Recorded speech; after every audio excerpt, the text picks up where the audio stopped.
But just then, the number of nuisances increased. "Hey Leon.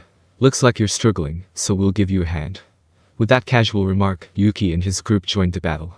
Now, against a single Feldway, there were 8 powerful individuals at the pinnacle of this world. Anyone unaware of the situation might assume this was an almost unbeatable formation. However, listen. Feldway has mastered all of our abilities. On top of that, any technique he sees once will never work on him again. Zelario offered this warning out of kindness. Since Yuki and Kigali had been under Michael's control, it was safe to assume all of their abilities had already been exposed. While Feldway might not be familiar with the techniques of Tyr and Laplace, underestimating him would be fatal.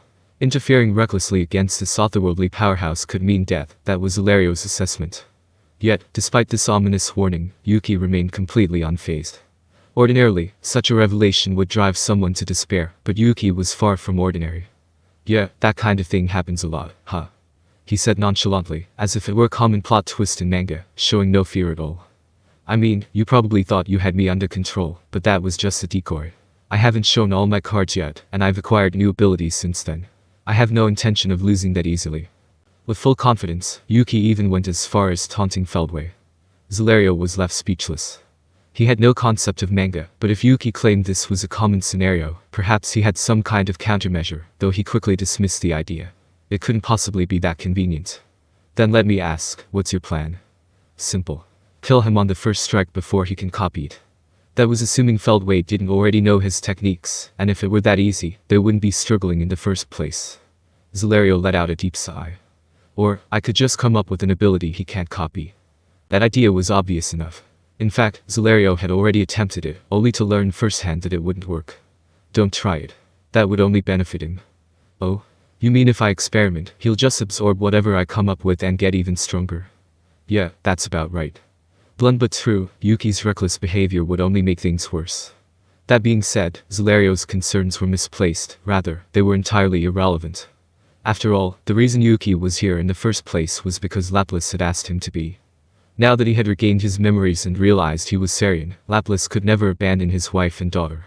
Even when Yuki was willing to ignore the world's crisis and live solely for himself, Laplace had pleaded to help, at least for his own family's sake. Though Yuki was self-centered, he cared deeply for his comrades. Moved by Laplace's sincerity, he had agreed to lend a hand. Kigali and Tyr felt the same way. Without hesitation, they followed him into battle. Eva was the same, her heart was as one. With that said, the reason for coming here was to assist Sylvia and Sylvia, not to defeat Feldway. The goal of holding out until Veldora arrived had been achieved, but it wasn't over yet. As long as Milim hadn't regained her senses, someone needed to keep Feldway in check. Depending on the situation, he had considered joining the battle in earnest, but since the fight was merely a stalling tactic, Yuki had lost any intention of fighting seriously. And so, he decided to stir things up as much as possible, and then make his escape. That was the irresponsible conclusion he had arrived at, so even without Zelario's warning, he had no intention of revealing his full hand.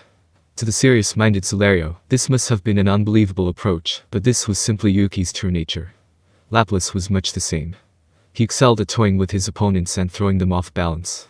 He avoided pointless fights, wasn't overly assertive, and if it meant achieving his goal, he had no problem playing the fool. This time was no different. Laplace planned to slip through the situation in the same manner. He attempted to take to the sky, intending to fly alongside Yuki. But he failed. A woman descended at high speed from above, grabbing hold of him. "Hey now, why didn't you greet me properly?" With a terrifyingly radiant smile, Sylvia tightened her grip around Laplace's neck, reprimanding him. She had just withdrawn from the front lines, switching places with Yuki. She had realized Laplace's true identity mere moments before Jahal's pure magic bullet exploded into a massive fireball. Amidst the blinding light, Sylvia caught a glimpse of Laplace's face, and in that instant, she recognized him as her beloved husband, who had vanished long ago, never to return. Despite this long-awaited reunion, Laplace and the others had disappeared before she could even exchange words with him. There hadn't even been time for conversation, and now, they were separated once more, perhaps forever. Even so, Sylvia couldn't afford to grieve.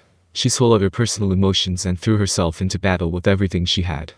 And yet, here he was, appearing as if nothing had happened. At this point, Sylvia's patience had reached its limit. Who might you be? At this moment, Laplace made the foolish choice to try and deceive her. Even though his name had been called, he still hadn't fully acknowledged it. He considered brushing it off as a coincidence or pretending not to know anything and letting it pass. Of course, this only served to enrage Sylvia. "Huh? So that's what you're going with?" That's what you're gonna say. Well, now I'm mad. In that case, I'll just break my promise to you and cheat. Wait a sec. Time out, time out. Sylvia's hands, which were gripping Laplace's neck, tightened even further. Sensing real danger, Laplace thrashed around. He wouldn't die from mere suffocation, but his body instinctively reacted to Sylvia's murderous intent. As long as you don't remember me, there's no such thing as a timeout. Tears welled up in Sylvia's eyes. Seeing that, Laplace was shaken. Right now, Laplace had his old memories. If it had been before he remembered, it might have been different, but there was no way he could remain unaffected by the tears of the woman he loved. Realizing that deceiving Sylvia was impossible, he gave in. We need to talk. Now's not the time for this, so let's sit down and talk it out later. Sylvia. Hearing her beloved husband, whom she thought was dead, call her name, Sylvia was overcome with joy. Sarian, if you were alive, then why? Overcome with emotion, Sylvia burst into tears. Then, without missing a beat, she clenched her fist. Wait, not a punch. At least. Laplace's eyes went white as he tried to escape, but it was already too late. If you were alive, why didn't you send even a single message? Pouring all her emotions, anger included, into her words, Sylvia's golden right fist became a corkscrew blow that struck Laplace squarely on the left cheek. Laplace suffered a blunder of a lifetime, though it wasn't the first, nor would it be the last. Ah, this takes me back, he thought absent-mindedly, proving once again that he was beyond saving. Still, the hit fired him up. Laplace removed his mask and smiled at Sylvia. Well, we'll talk later. I can't beat that guy, but stalling for time is my specialty. Leave it to us and rest for now. Pushing the problem to the future, Laplace stepped forward. This time, he was about to take off into the sky. You're in the way. A voice called out. Before he knew it, a hand gripped his shoulder and pushed him back towards Sylvia. Wah. The man had appeared out of nowhere. Even while talking to Sylvia, Laplace had never let his guard down. And yet, he hadn't sensed this man's presence at all. He turned around and understood the situation. Jaja. Ain't that Diablo? Sure enough, the man standing there was Diablo. He had left Benimaru and the others behind, saying he had some minor business to take care of, and had come here alone. Laplace thought to himself. This guy is seriously bad news. Though they weren't particularly well acquainted, Laplace could recall a few conversations they had in the past. A chilling fear ran down his spine, one wrong response, and who knew what would happen. Diablo was firmly etched at the top of his people to avoid at all costs list, a being of extreme danger. Laplace wasn't the only one who found Diablo intimidating. Most people likely shared the same sentiment. Well, why are you here? Sylvia asked in Laplace's stead. Diablo responded with a sinister smile. Kufufufufu, I have a little business to attend to. I believe I shall take care of that individual myself. His gaze was locked onto Feldway. Seeing this, Laplace and Sylvia immediately came to the same conclusion, staying out of this was the best course of action. A man who even struck fear into his own allies, that was Diablo. Diablo spread his wings and soared toward Feldway. Tisk, so you've decided to show up here. Are you planning to get in my way? Feldway had considered stopping time, but upon realizing that Diablo had arrived through teleportation, he abandoned the idea. Instead, he took a defensive stance and carefully observed the situation. The reason he allowed Sylvia and the others to do as they please was that he was entirely focused on Diablo's movements. In terms of magicule quantity, he held an overwhelming advantage. Now that he had regained his true form, even his level surpassed Diablo's, or so Feldway believed. Yet, Diablo was a troublesome opponent. If he had to fight, he wanted to ensure the battle was settled here and now. With the divine tree at their backs, the two warriors locked eyes in the sky. Sensing that Feldway's attention had shifted away from him, Zelario spoke up without thinking. Diablo, do you intend to stop Feldway? If so, then why don't we? He was about to propose an alliance, but the words never left his mouth. Diablo had already rejected the idea outright. Stop Feldway? No, that's not my intention. I simply plan to make this fool understand something very clearly. And what might that be? His place. With that, Diablo smirked slightly. His arrogance was far from that of someone who considered Feldway a threat. Seriously. He has less magicule energy than me, so what kind of twisted logic makes him think he can win against Feldway? Zelario was dumbfounded. There was no doubt Diablo was strong. Zelario himself had struggled against him. Diablo's accumulated level even surpassed Zelario's, proving that raw magicule alone wasn't the sole measure of strength. Even so, someone of Zelario's level could not hope to defeat Feldway. I acknowledge your strength, but... Just as he was about to continue, Zelario felt a strange sense of unease. Diablo was powerful, but he wasn't the type to overestimate himself. Moreover, if he was making such bold claims after witnessing their struggles, then surely he had some kind of plan. Leon and Omija, who had been listening, seemed to share the same thought. He must have a strategy. If he fails, we can just step in again.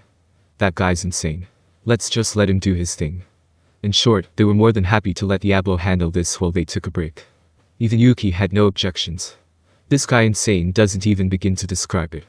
His danger sense flared even stronger than when he had been watching Feldway. It wasn't as if this was his first time meeting Diablo, he had even spoken with him before. Back then, he hadn't seemed this terrifying. But now, Diablo wasn't even bothering to hide his true nature. What a change. I get it now. He was just pretending before. Yuki realized it instinctively. Back then, Rimuru had been present. Now, he wasn't. Diablo had become a runaway car with no brakes, a being of pure, unrestrained danger. Understanding this, Yuki knew that intervening was no longer an option. With a gracious "please, be my guest," he gladly stepped aside. For the serious-minded Solario, it was hard to accept that they weren't all working together in this desperate situation. But then again, their so-called ally was none other than Diablo, a being who had no concept of teamwork to begin with. That makes sense. It was only natural that Solario nodded in agreement, as there was no other way to interpret it.